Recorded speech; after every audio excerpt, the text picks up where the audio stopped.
မင်္ဂလာပါခင်ဗျာ TBS Channel မှာပြန်လည်ကြိုဆိုလိုက်ပါတယ်ခင်ဗျာဒီနေ့ကျွန်တော် sharing လုပ်ပေးခြင်းတဲ့အကြောင်းအရာလေးကတော့ကိုယ့်ရဲ့ KP account တွေကငွေအဝင်အထွက်မှတ်တမ်းလေးတွေကိုပြန်လည်ကြည့်ရှုစစ်ဆေးခြင်းတဲ့အခါမျိုးမှာကိုလိုချင်တဲ့နေ့ရက်ဒါမှမဟုတ်လအလိုက်ကိုကြိုက်တယ်လို့ရွေးချယ်ပြီးတော့မှတ်တမ်းကို download ပြုလုပ်ကာစစ်ဆေးတည်ပြုနိုင်ကြောင်းဒီဗီဒီယိုလေးထဲမှာပြောပြပေးသွားမှာပဲဖြစ်ပါတယ်ခင်ဗျအရင်ဦးဆုံးကိုယ့်ရဲ့ KP account တွေကိုဝင်ပေးပါဗျအထဲရောက်သွားရင်တော့မှတ်တမ်းလေးကိုနှိပ်ပေးပါဗျဒီနေရာမှာညာဘက်အပေါ်တောင်းတာလေးက download ဘတ်တန်လေးကိုနှိပ်ပေးပါဗျဒီနေရာလေးမှာတော့ဘက်ချမ်းအကွက်က start date လေးပြပါတယ်ခင်ဗျ start date လေးကိုနှိပ်ပြီးတော့ကိုလိုချင်တဲ့ရက်ရလရကိုရွေးပေးပါဗျရွေးပြီးသွားရင်တော့ညာဘက်ချမ်းက end date လေးကိုရွေးပေးရပါမယ်ဗျ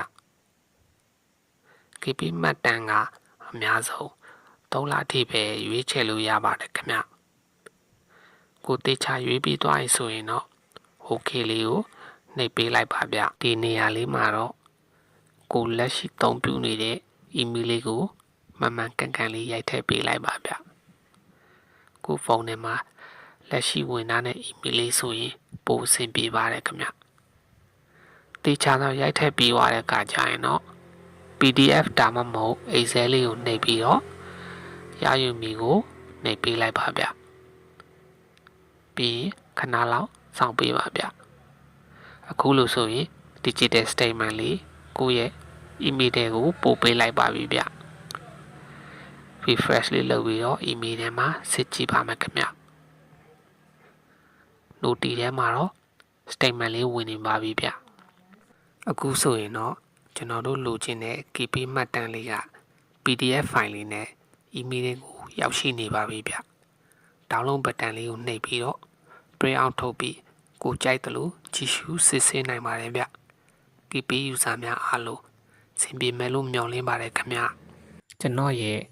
TBS Channel လေးကိုကြိုက်နေတတ်တယ်ဆိုရင် subscribe လေးနှိပ်ထားပြီးတော့ဗီဒီယိုအသစ်တင်တိုင်းသိရဖို့အတွက်